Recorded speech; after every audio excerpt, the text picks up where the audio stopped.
uma honra estar aqui palestrando neste congresso que tem como tema central aí a efetividade dos direitos fundamentais.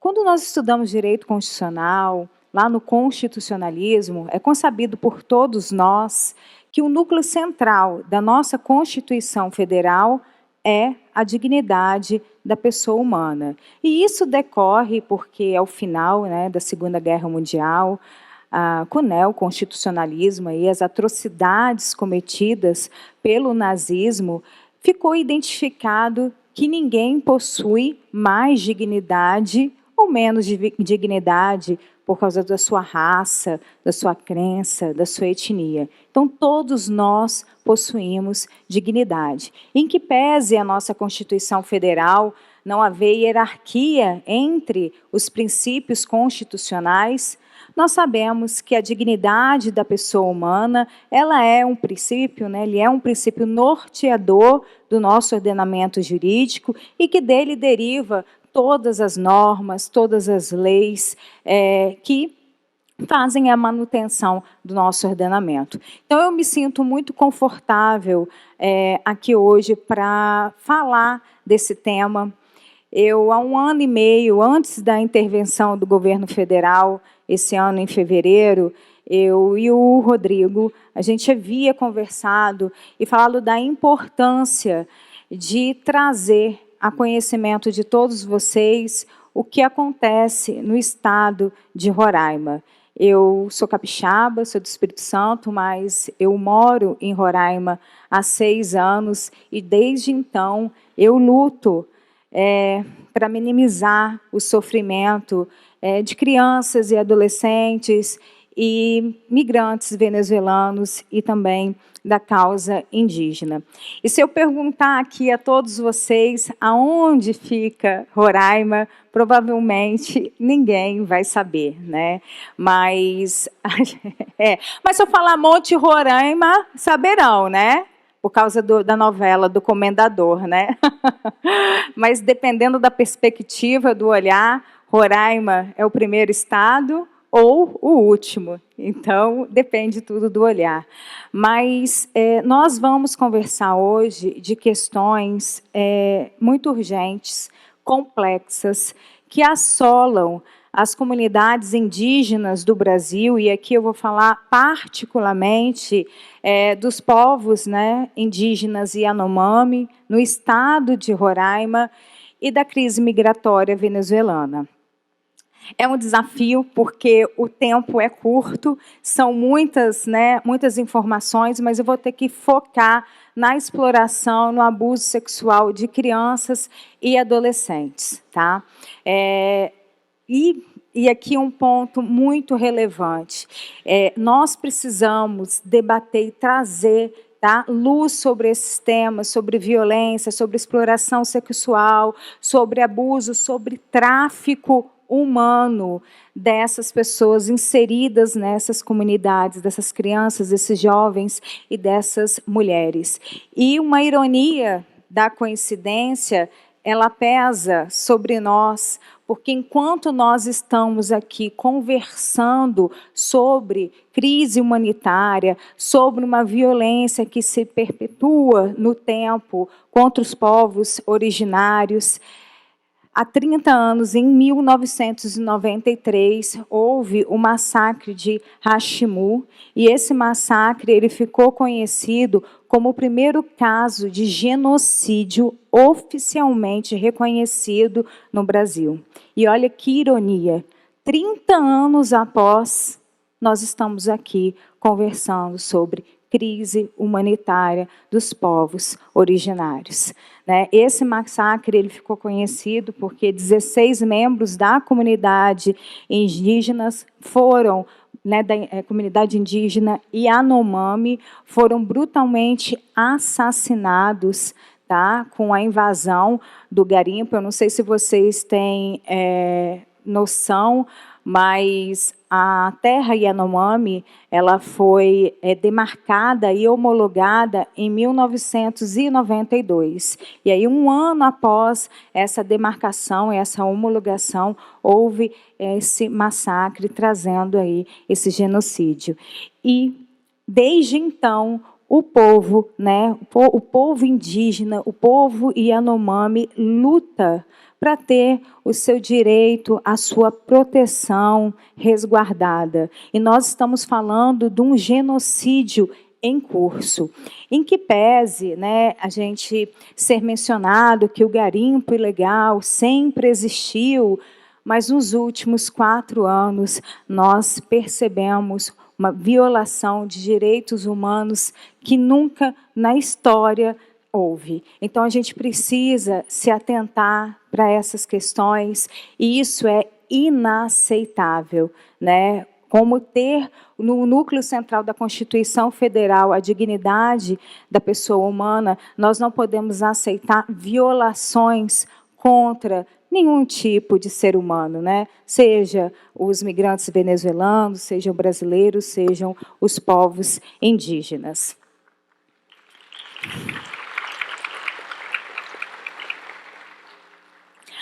A violência, ela é um fenômeno, né, social, que ela se agrava no contexto, né, de vulnerabilidade que se encontra atualmente a questão do estado de Roraima. Então, eu vou ter que dividir aqui a nossa conversa em 2 aspectos. Então, eu vou falar, numa primeira parte, sobre a migração venezuelana e a segunda parte sobre a crise humanitária Yanomami, para tentar resumir e ver se a gente consegue compreender e trazer à tona esse sentimento que essa luta não é só do povo Yanomami, né, dos povos indígenas, mas essa luta é de todos nós. Desde 2016, e aqui eu vou passar para mostrar para vocês um mapa do estado de Roraima, tá? Já no seu contexto geográfico, a gente percebe aí, com esses limites fronteiriços, a gravidade. Então, Roraima faz divisa com Venezuela, com a Guiana, com o Pará e com o Amazonas. E todos esses limites nós encontramos crises humanitárias, tá? Desde 2016, 2017, a Venezuela enfrenta uma crise econômica e social muito grande, tá? Fazendo com que a crise migratória venezuelana seja a segunda maior crise de refugiados no mundo. E nós estamos falando isso da divisa com o nosso país, ficando somente atrás da crise dos refugiados da Síria, que ela é considerada o maior deslocamento forçado de população, tá? E dentro da América Latina, é a maior crise humanitária de deslocamento que nós temos. Dados da ONU atestam que 7 milhões e 700 venezuelanos já migraram do seu país. Isso equivale a 25% da população total da Venezuela. E dentro do nosso território brasileiro, mais ou menos nós temos aí, em média, 900 mil venezuelanos morando, né, residindo e pedindo refúgio no Brasil. No estado de Roraima, o percentual aí é de 600 mil. Para se ter ideia... Espera aí. Para se ter ideia, por dia, nós atendemos um contingente de 500 venezuelanos, né, migrando na fronteira. E aqui é uma foto, isso daí é o posto de passagem que nós temos, é o primeiro ponto de acolhimento, né, do governo federal, através da Operação Acolhida. Se vocês perceberem, a maioria são mulheres, crianças e indígenas, tá, da etnia Uarau. Então, por dia, a cidade de Pacaraima, que fica na divisa, é a primeira cidade, né, do estado de Roraima, recebe 500 venezuelanos, 500 migrantes venezuelanos. E qual que é a problemática? Estou passando para trás. E qual que é a problema? Esse aqui, para vocês entenderem no mapa, coloquei o Monte Roraima. Santa Helena é a última cidade da Venezuela e Pacaraima é a cidade do estado de Roraima. E qual que é o problema agravante aqui em relação a isso? Nós vamos falar sobre crianças. A Venezuela hoje não emite documentos, tá, para a sua população, somente certidão de óbito. E os documentos são pagos. Então, se você quer uma certidão de nascimento, você tem que pagar. O problema aí é o valor, tá? Nós estamos falando em torno de $1.500 uma certidão de nascimento. Então, quando essas crianças adentram no território brasileiro, elas estão indocumentadas. Tá? Não existe documento. E aqui a gente faz um alerta sobre o tráfico humano. Tá? Tráfico humano para exploração sexual, para trabalho análogo à escravidão, para adoção ilegal. Então, essa é a maior vulnerabilidade que nós enfrentamos com a migração, tá? E também existe o contexto que muitos fazem a opção de passar por rotas, tá? Por trilhas clandestinas. E aí se deparam com traficantes, organizações criminosas e coiotes, tá? E a gente às vezes fala, quando a gente fala de tráfico humano, parece que é uma realidade muito distante de todos nós, né? Mas o tráfico humano, ele movimenta 32 bilhões de dólares por ano e 2.500 milhões de pessoas são traficadas. No Brasil, o índice de denúncia de criança e adolescente é em média aí de 4.000 denúncias, tá? Por ano. Então, é algo que é muito elevado. A gente tem essa rota do tráfico humano na fronteira, tá? Do Brasil e a Venezuela, que é a BR-174.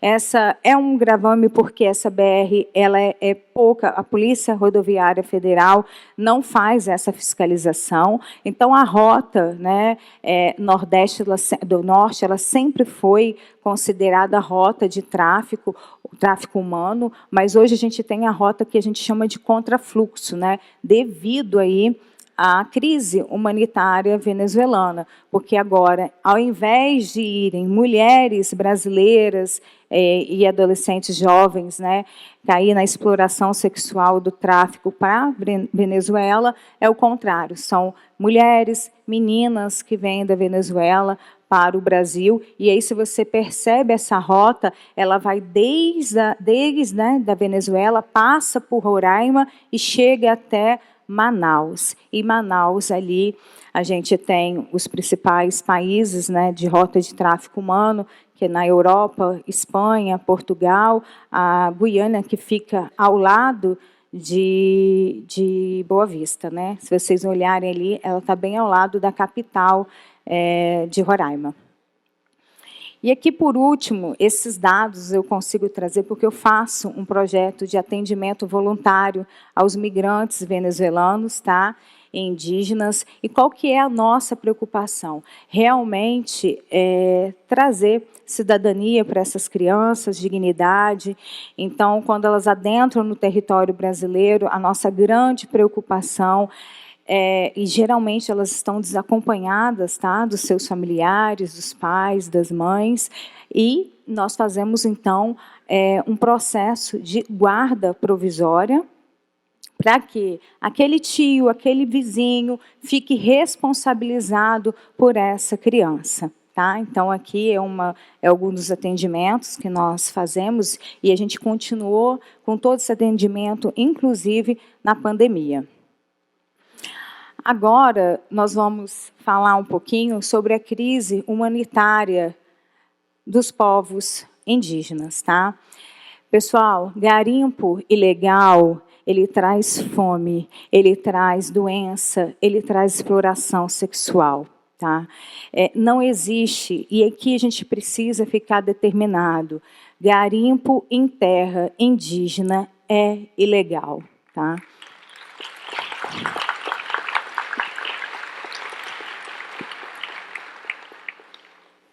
E, infelizmente, a moeda de troca, tá, do garimpeiro, do garimpo ilegal com o povo Yanomami é comida. Por quê? Porque eles destroem as roçadas. Então, as larvas, né, que nós chamamos que são aqueles caminhões que perfuram, eles destroem a roçada onde o povo Yanomami planta, né, o seu alimento. Eles destroem os rios porque ficam contaminados de mercúrio. Então, o que nós vemos aqui nas fotos é a verdadeira desnutrição infantil. Nos últimos 4 anos, 570 crianças indígenas de 0 a 5 anos faleceram devido à fome, né? Então, a forma que se utiliza a exploração sexual é exatamente isso, troca de comida. Então, você me dá comida e eu, né, vou poder explorar a sua filha, a sua mulher. Essa é a realidade do território Yanomami. Só para a gente ter aí a noção de como que fica, na parte rosa, são todas as terras indígenas, tá, que nós temos no estado. A maior que fica aqui, ó, na minha esquerda, é o território Yanomami. Ok? Aqui é a desnutrição, né, o desmatamento, violações aí de direitos fundamentais. E para finalizar, eu só queria falar que existe solução. Nós temos um outro território indígena, que é a Serra Leoa, que você tem hoje a capacitação dos primeiros mediadores indígenas do Brasil. A gente precisa dar voz ao povo Yanomami. Nós precisamos, nós, né, que não somos indígenas, nós temos que colocar a liderança desse povo na liderança, que pode o quê? Efetivamente trazer soluções para os conflitos. E aqui é uma amostra. Como a gente pode ver nesses termos de conciliação que nós temos, né, então os mediadores, os indígenas sendo capacitados para serem mediadores da solução de conflito, nós temos aí o termo de conciliação tanto em língua materna quanto termo de conciliação em língua portuguesa. O que eu quero deixar bem claro aqui para vocês, que a luta e o direito dos povos Yanomamis, dos povos indígenas, não é só a luta deles, é um direito ao nosso futuro, o futuro de toda a humanidade. Muito obrigada.